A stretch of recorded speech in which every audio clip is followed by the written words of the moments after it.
everyone, one more here from Connectors for Audion Media for sure. The new guest is from US. It's one of the innovator of the electronic music. Well, for me, it's very special guest for sure because it's very important in all of this business, all of this history of the music. The one and only. Mayday, Mayday, Mayday. Are you there?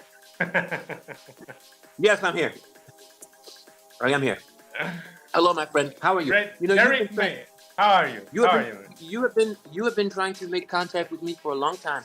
I really respect that you work very hard to make contact with me. It was very, very serious dedication.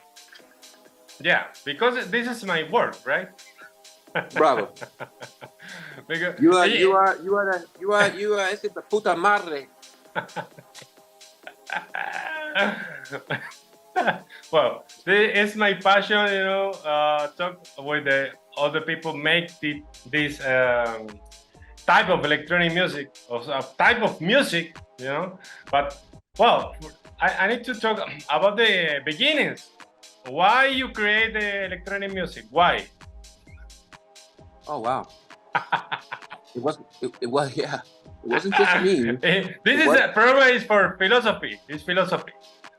Yeah, it wasn't just me. It wasn't just me that created electronic music. It was a community. But really, Juan Atkins, and the very beginning was Juan Atkins and Rick Davis, who was really the teacher for myself. Well, more for Juan, and Juan was my teacher. Yeah. And it was just a way to express and to visualize a different world. We were young visionaries that had a different mentality. A very different mentality towards life and society. And we wanted to make something different, to change the world, to fight for something special that didn't exist. That's why. That's part of the reason. That's one of the reasons. Nice. Yeah. How do you say, like Che Guevara in the electronic, in the music? No, you could say that. Say that. Revolution. Say that. Revolution. Mm-hmm. Yeah. Mm-hmm. You remember in the 60s the same, the hippie era. All the people, with fight with Vietnam, that's it. And, in that era, make a lot of music, a lot of new music, new style, the new waves, different of the 80s, but new waves. And maybe you make, a new wave of the new era of the music, because it's very important, And what is your biggest influence? What do you... Well, Kraftwerk, but maybe Brian Eno, you know? I don't know, maybe. Well, I would have to say my biggest influence on electronic music, it has to be funkadelic. It has to be the music of George Clinton and of Bernie Worrell. Wow. This is the music, yeah. And then of course there's the Parliament. Parliament. Yeah. And then of course there's Yellow Magic Orchestra, there's Kraftwerk, and there's a lot of other ones, but that's pretty much the influence as a boy, as a young niño, coming up. Yeah. Well, you started with DJ Charles, electrifying Mojo. Yeah, Mojo was a radio DJ. He was a radio DJ. He was not a musician. And he was really somebody that was playing music from everywhere, all over the world. And he really showed us as little boys to think big, to expand your horizons of what music was. Yeah. And it was a beautiful experience as a 12, 13, 14, 15, 16-year-old boy to have that, because it really gave us that inspiration to go more, to go further. And for me, Mojo was important. He was like a big brother to me personally. I know him very well. We became good friends. He became like a mentor to me in some ways. So the man was important. He still is.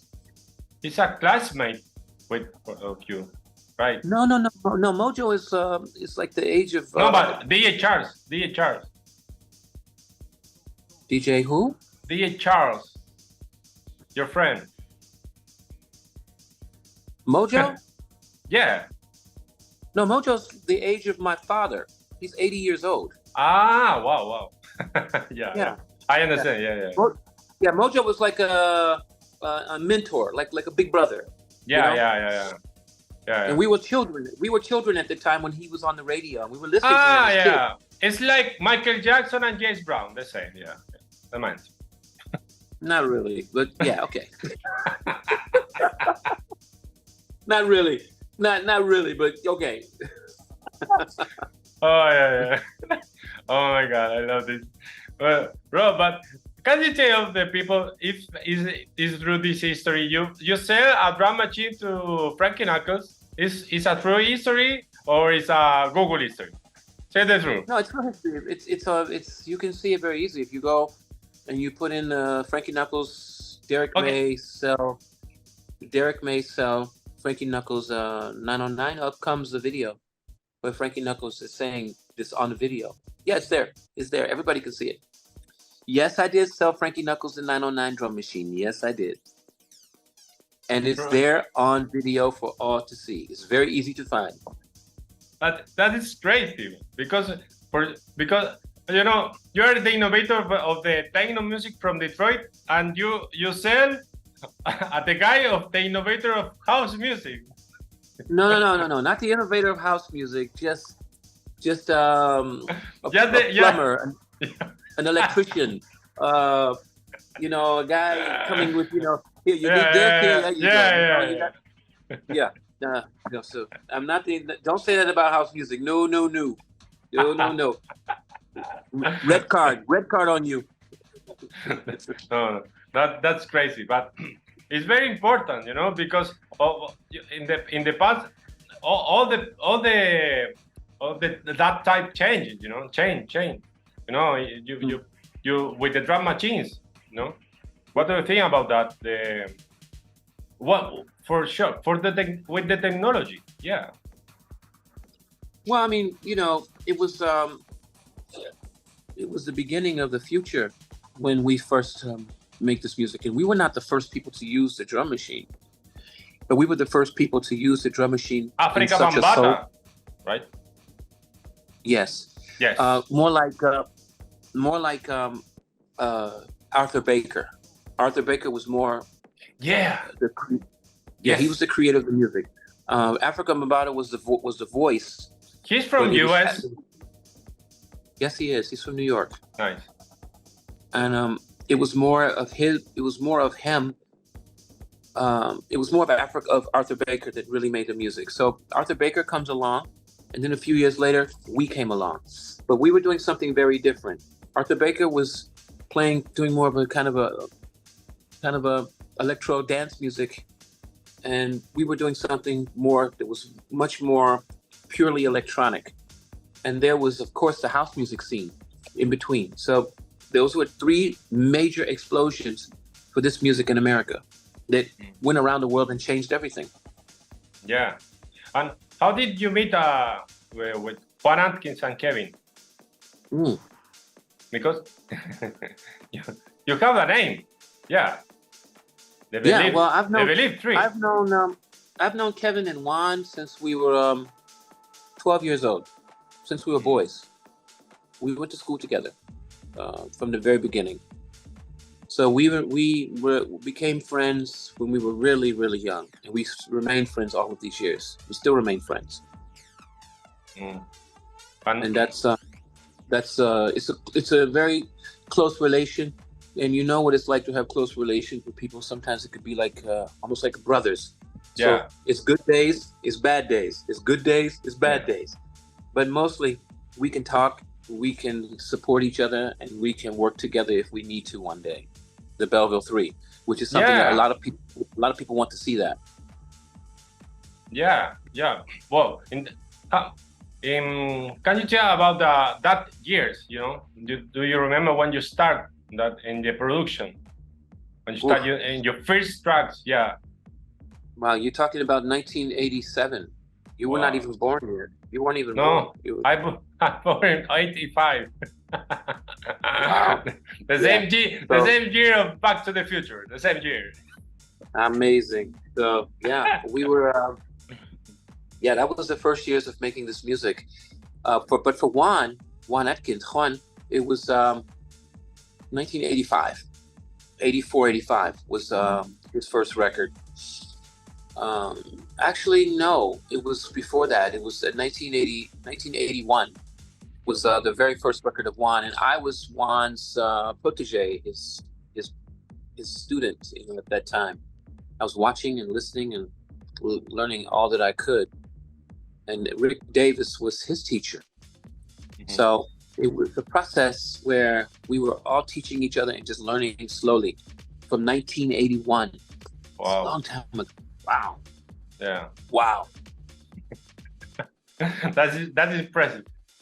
But how do you think about your influence now for 2023 at your song String of Life? Because now, bro, String of Life have no age or era. It's, for now, if you play String of Life now, it's futurist. It's amazing, huh? Yeah. Yeah. I have. Thank you so much. Thank you. No, bro, I tell you, because I put that song in 1 month past, the people dancing and it's like a little acid. Oh, wow. Wow. Tell you. Thank you. Yeah. I tell you, I made so many songs, lots of very good songs. It's nice that Strings of Life is the one that many people remember, but as an artist, it's not my favorite song. Mm-hmm. But it's nice that it's the song that most people remember. It's nice to have any song that you made 40 years ago for people still to enjoy today. It's incredible. Yeah. It's really incredible that people enjoy a song from 40 years ago. But if I had to think of one of my best songs, it would be of my own. It would be The Beginning, or it would be Drama.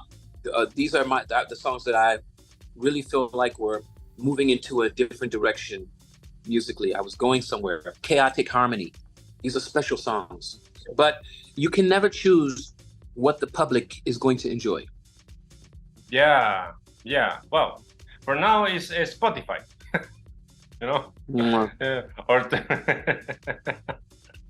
Bro, I don't make it Spotify. Sorry. They Spotify is a piece of shit. But for the public, they don't realize it. For the public, they don't know that the artist doesn't get nothing.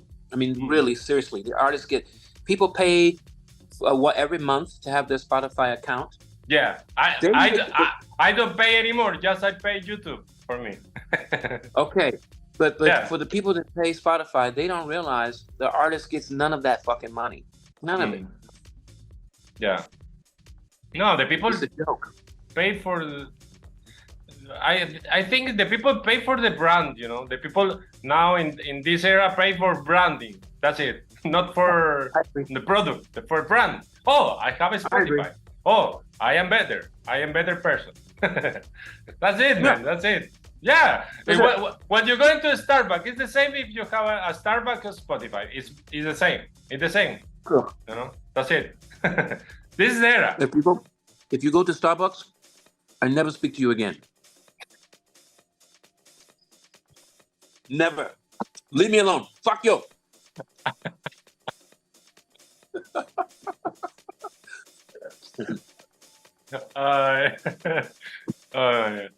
Well, I think you changed the word, man. I need to tell that because I work in the record store. Okay, well, I want to tell a little history. When I work in the record store, the most selling album in that store is called Feria del Disco in Santiago de Chile.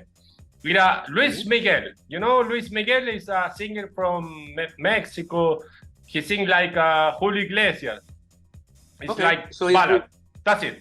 Well, okay, he's the most selling artist in that store, but the line when the people pay the CD, it's very slowly because the music is slow, you know. But you need to sell a speed in Christmas, Christmas period.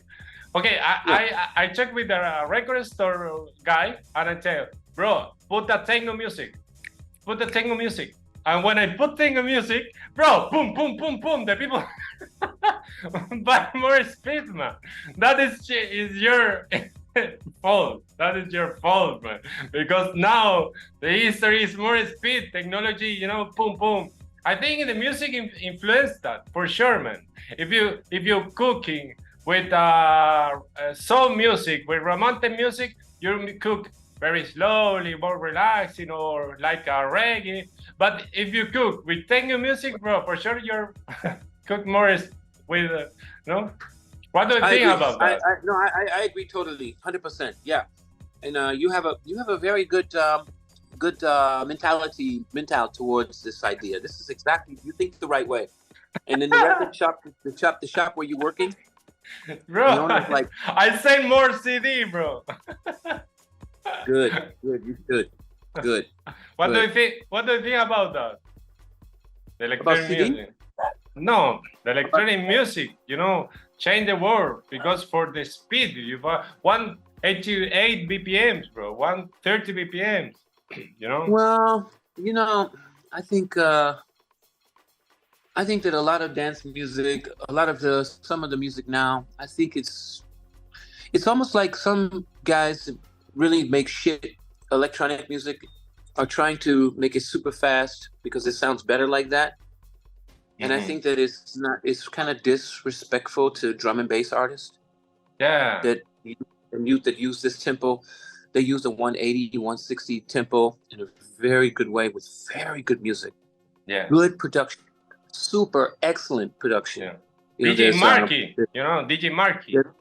Marky, Seba, of course, you know, so many artists, so many incredible artists making fantastic drum and bass. And then you have some of these electronic fake techno artists using tempo really fast, you know, really fast tempo to make really bad music sound better. That's basically all it is. Just really shitty music that they're speeding up because it sounds terrible when it's 130, you know? That's it. But do you like any guy from this era? I don't know if you saw the new era of the girls, for example, Amelie Lenz, Charlotte. I don't know, maybe. What do you think about the new era of the techno music? I'm not listening. No? I'm not listening, honestly. No, I mean, I'm really concentrating more on my record label right now, trying to get things going back with that. That's really the focus for me, to work with my transmat artist, Hiroshi Watanabe. Wow. To try to get my guys back, to get the Jedis, to get the real guys back to making music. There's so many great artists out there, along with a lot of bad ones. But I'm just focusing on the label right now and what's best for Transmat. That's what I'm doing. And I really feel bad for a lot of great artists right now that are getting no attention. It's difficult because it's only 5 minutes, a single minuto. 5 minutes is all you get now in this business. You know, dance music has become it's like, what happened? Where's the quality? 5 minutes of the track of one more song? Huh? You talk about for 5 minutes for one song, one track? I mean, 5 minutes for the attention of an artist, of a great artist. Nobody's giving the real artists are not getting any attention. There's too much bullshit going on right now. It's too much. There's too much bullshit happening that real quality people are not being paid attention to.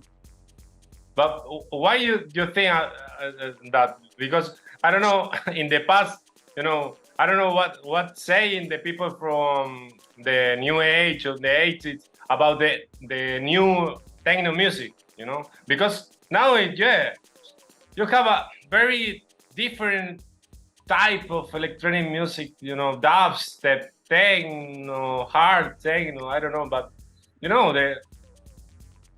it's the new era, no? Yeah. It's a new era. I don't want to talk it's a shit because maybe in 10 years the people say, oh, it's a cold music, you know, it's underground music. Well, you know? yeah, but you know, 20 more years, baby guitar is underground music. Well, yeah, but I don't know. I think, I don't know, maybe.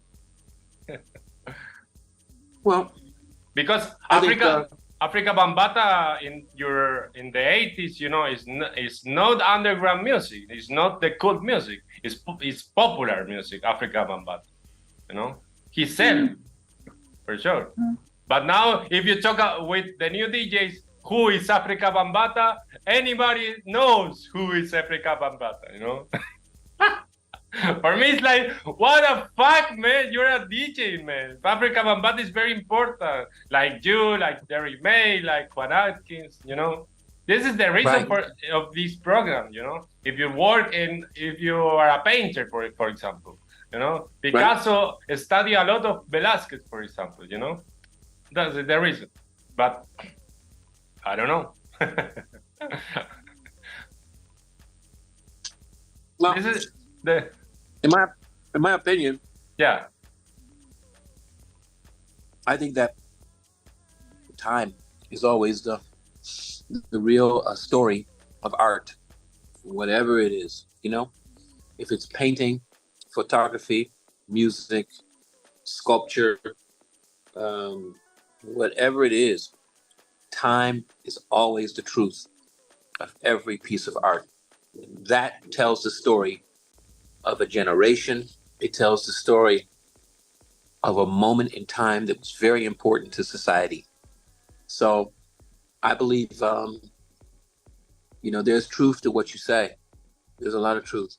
I just believe that the quality will come to the top. But I think it's important for the people like myself to also say when we're not in the best place creatively, to maybe make people think about that. It doesn't mean I'm complaining about everything. I'm not complaining about everything. I'm just saying that we are not necessarily in the best place creatively. Drum and bass is another thing. I mean, it's also very electronic. It's also very inspired by Detroit techno. There's no denying it. They would never deny it. And to me right now, the last 5 years, I would say that the drum and bass music scene has been much more innovative and much more productive moving forward. Oh yeah, much more moving forward. Even though it's very quiet and nobody's talking about drum and bass, nobody's talking about drum and bass, but it's still very productive, very beautiful, very well produced. The quality is incredible. Nice. And I think it's still a music form that is very important. I think that drum and bass can help save techno, to be honest with you. Really? Because I think that I do.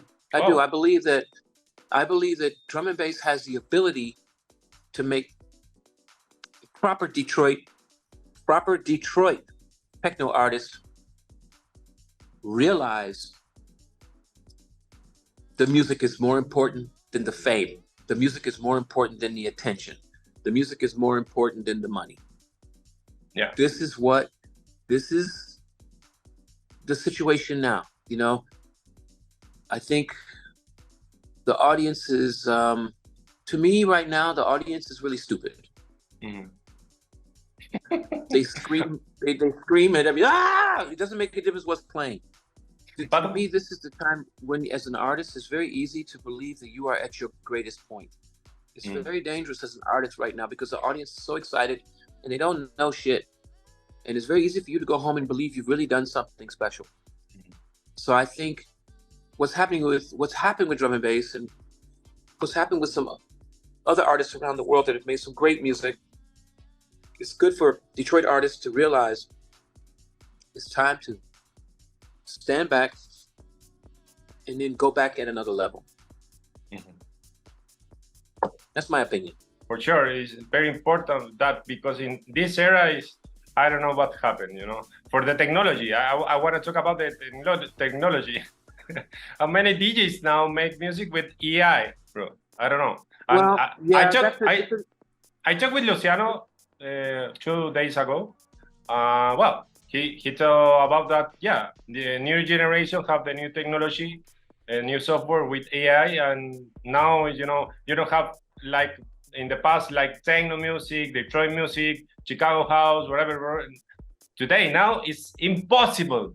Impossible. You have infinite, house from here, house from here, I think Luciano say that for for technology, for AI. What do you think about the AI in the electronic music? Well, what is a cake or what is? I don't know. A kitchen. a quiche. A quiche. So I think AI is AI. It's going to exist. As we move into the future, there's going to be opportunities for people to make total imitations, total recreation of Stevie Wonder, of Funkadelic, of Derrick May, of Juan Atkins, of fucking Carl Craig, of REO Speedwagon. There'll be always somebody trying to create or copy somebody. This is just the way it's going to be. Can't worry about it. You can't worry about that. It's not about the copy.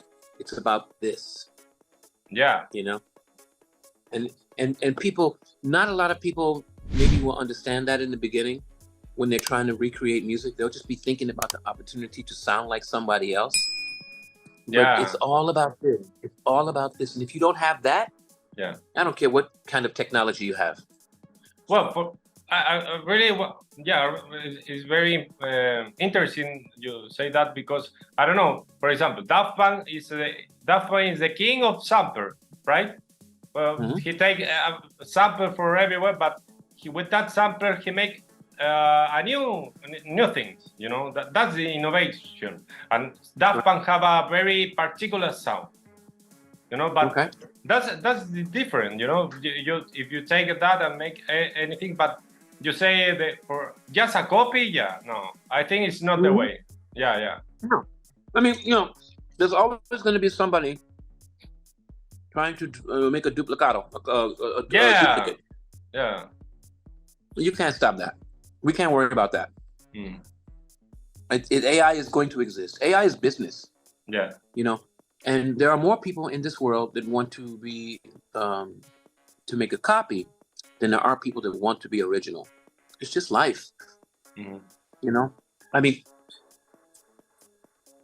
can't worry about it. I know what you say. I understand how you feel about it. I feel the same.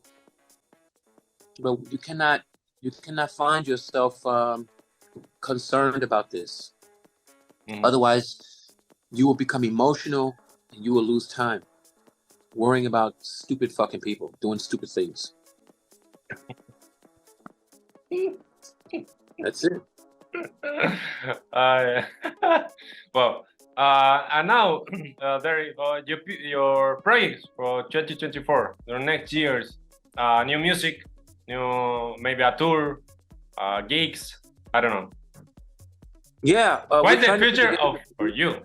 Yeah. We are working on the Belleville Three concept. We have 12 dates already scheduled right now for the Belleville Three. No way. Where? We're gonna. The announcement is going to be made very soon. Invite me. Where? In Detroit. 12 dates in Detroit? Are you crazy? No. But man, I want going to just one. Crazy? Are you fucking crazy, motherfucker? We have 12 dates. Japan, Indonesia, all of Southeast Asia so far. So I cannot tell you more. I don't have the details right now, but we have 12 dates in a book, solid, and we hope to have an entire world tour planned for the Belleville Three very soon. And it'll be nice to do it. It's the three of us. It's myself, it's Kevin Saunderson, and it's Juan Atkins. And we're looking forward to doing it. Nice. And then, of course, there's Transmet Records, and I'm working with new artists. I'm working with the original artists. And, I showed you a picture of the studio here. Yeah. You have a photo of the studio now. Yeah. I need to document that. Yeah. There you go. Is you stay there all the time when you started in Detroit? This is where I was living 30 years ago. Wow. Now it's just a studio. No living here anymore. Now it's just when artists come to Detroit, they stay here. Mm-hmm. They sleep here. The studio's here. They can work. There's a kitchen, a full kitchen, a douche, a shower. They just relax and really spend weeks and weeks to work here to really create wonderful music. That's what I can bring artists from all over the world, and they have a very safe and nice place to work. It's a special place. Nice. This is ground zero for Detroit techno. This is ground zero for Detroit techno. This is where it was. This is the building where Detroit techno exploded on the world, right here, back in 1988. Yeah, I need to go in there and record in there. Yeah. For the history. You have to come. For the history. Yes, you do. Well, all the people in your Instagram is Derrick May Day. Yeah. All the people need to go in there, or the news. I don't know, the music. I don't know. Well, when you're ready, I'm gonna make sure this entire we're gonna make sure this interview is posted, so you can get as much attention as possible. Because I'm very happy that you wanted to do it with me. This was very cool. Yeah. Oh, thank you. You're very kind. No, you're very kind. You're very kind. You're very kind. You're very kind. I need to go into the Starbucks now. Oh God, I'm hanging up. Don't. You know what? What did I tell you? What did I tell you?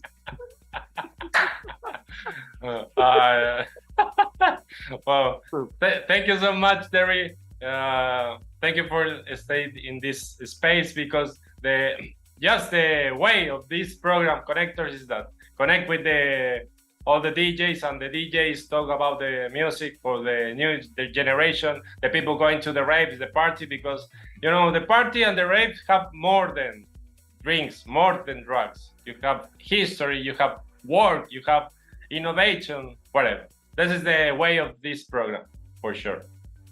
And this is exactly why I wanted to do this interview. I took a look at your page, and I realized that you are a very dedicated person to the music and to the art. And I thought, this guy is a good guy, so I'm going to do this. Yeah, I am good guy. I know it. I know you are. But now I don't like Starbucks.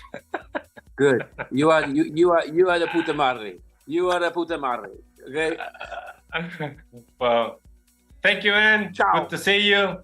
Ciao. Bye. Good to see you. Thank you. Wow.